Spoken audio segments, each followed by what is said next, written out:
Welcome to the Secrets of the Bible channel. The story of Joseph is a very appealing story. It has even been made into a popular movie which is called The Prince of Egypt. Joseph was promoted to foreman over the others and dressed in a way that indicated he did not have to do manual labor. Because Joseph was not the eldest son, such preference caused considerable resentment.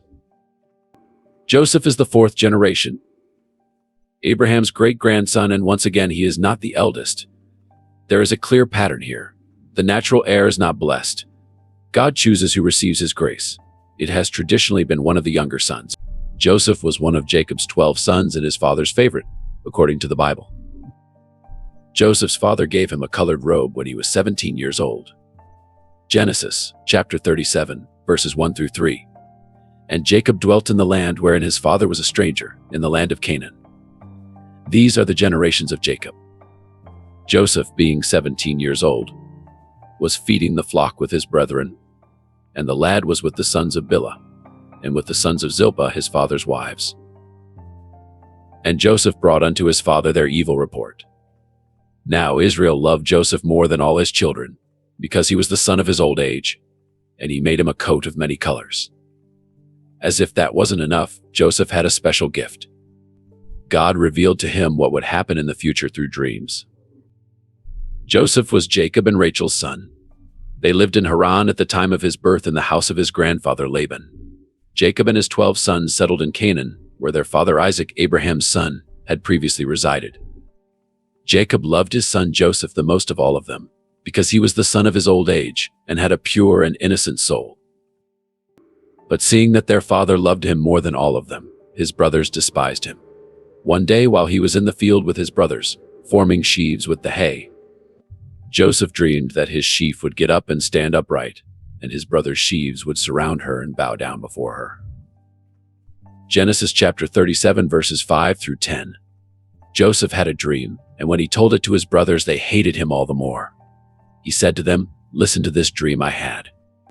We were binding sheaves of grain out in the field when suddenly my sheaf rose and stood upright, while your sheaves gathered around mine and bowed down to it." His brothers said to him, "Do you intend to reign over us?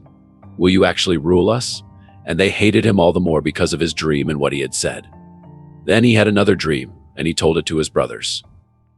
"Listen," he said, "I had another dream, and this time the sun and moon and 11 stars were bowing down to me." When he told his father as well as his brothers, his father rebuked him and said, "What is this dream you had? Will your mother and I and your brothers actually come and bow down to the ground before you?" Genesis chapter 37 verses 11 through 13. And his brethren envied him. But his father observed the saying.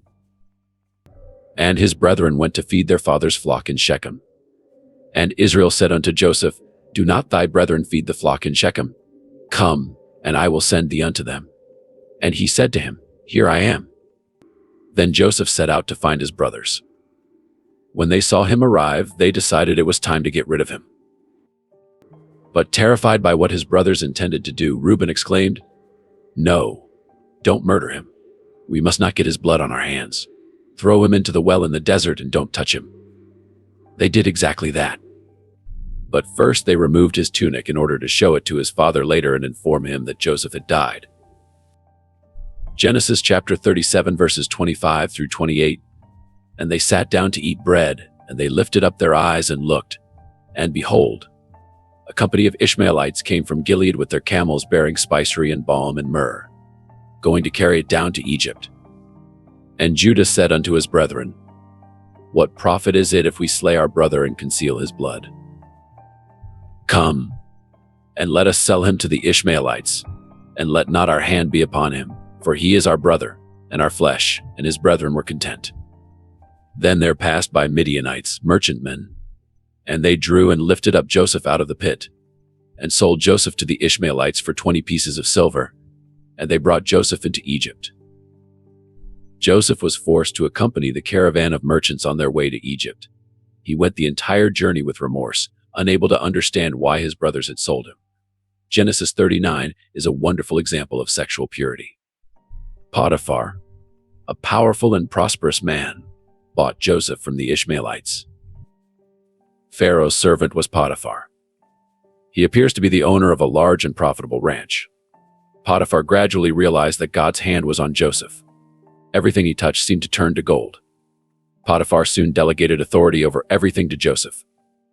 Potiphar's only decisions concerned what he would eat for dinner.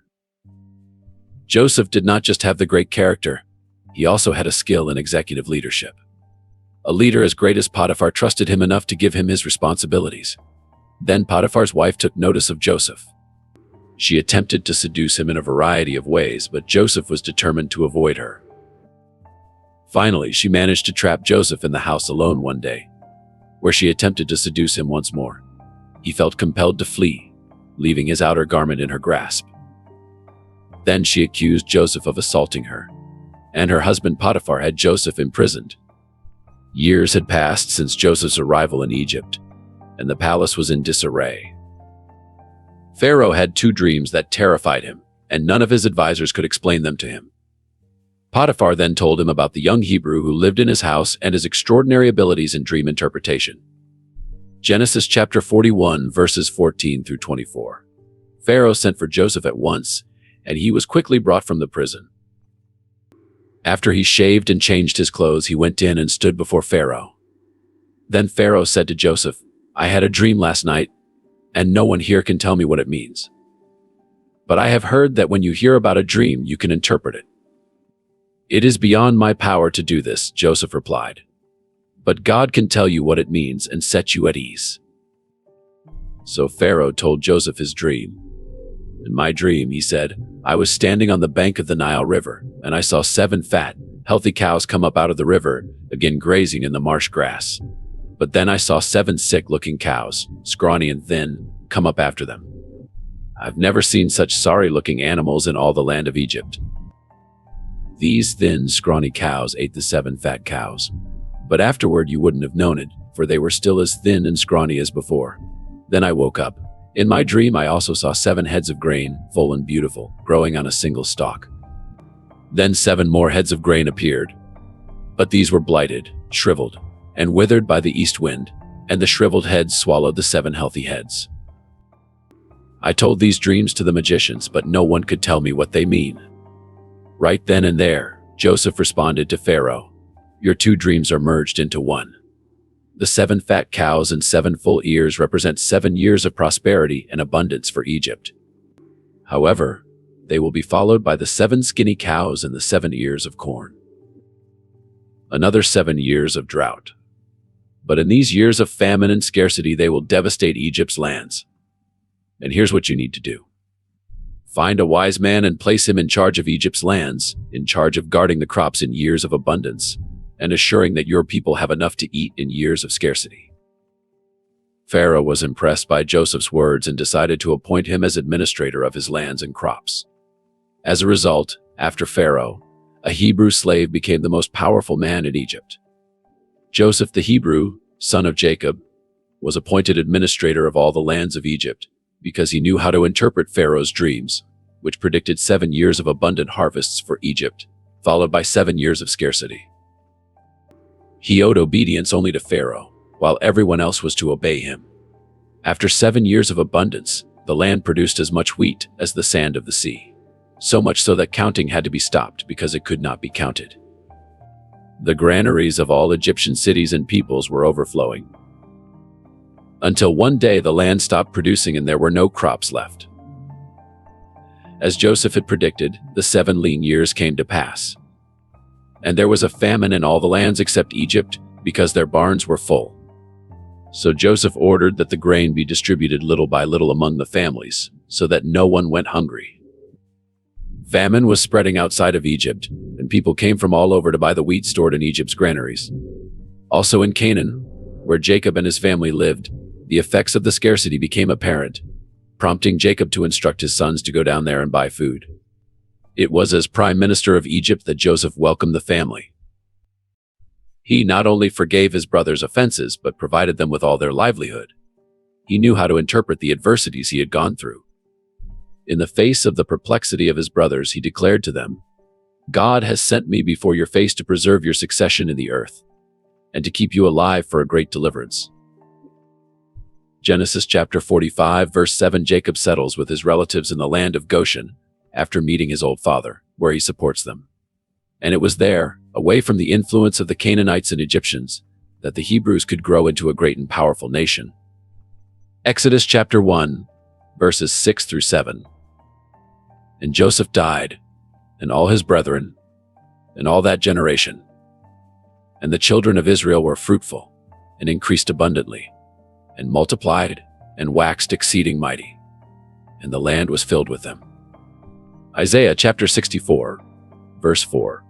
For since the beginning of time, no one has heard, no one has seen a God other than you who works for him, who waits for him.